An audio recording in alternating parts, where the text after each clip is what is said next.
TDP YCP వర్గాల మధ్య ఘర్షణ చోటు చేసుకుంది. నంద్యాల జిల్లా బనగానపల్లిలో ఈ ఘటన జరిగింది. ఆ బ్రేకింగ్ న్యూస్ ఇప్పుడు మనం చూస్తున్నాం. మంత్రి బీసీ జనార్దన్ రెడ్డి ఇంటిని డ్రోన్ కెమెరాలతో చిత్రీకరించారు కొందరు.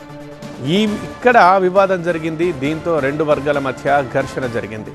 వైసీపీ వర్గీయులపై దాడి చేశారు టీడీపీ వర్గీయులు. పోలీస్ స్టేషన్లో ఫిర్యాదు చేశారు మాజీ ఎమ్మెల్యే కాటసాని. ఆడోళ్ళు ఇక్కడ బాత్రూమ్ లో దాక్కున్నారు. ఆడోళ్ళు భయపడిపోయి ఫోటోలు తీస్తున్నారు. ఇప్పుడు కూర్చొని గ్రూప్ ఫోటోలు తీసుకుంటున్నారు, ఇల్లు తీస్తున్నారు. ఆ టైంలో దూరి అంతా కొట్టి అందరినీ భయపడిపోయినారు. ఆడోళ్ళు అంతా పారిపోయినారు. ఎక్కడెక్కడ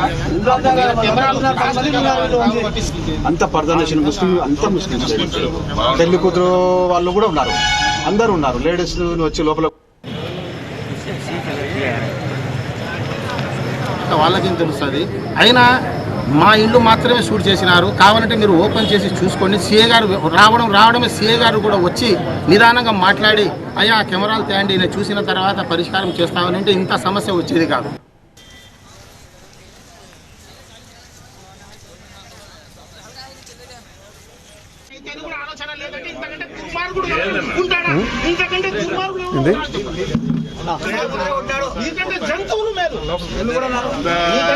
సార్ వాయిస్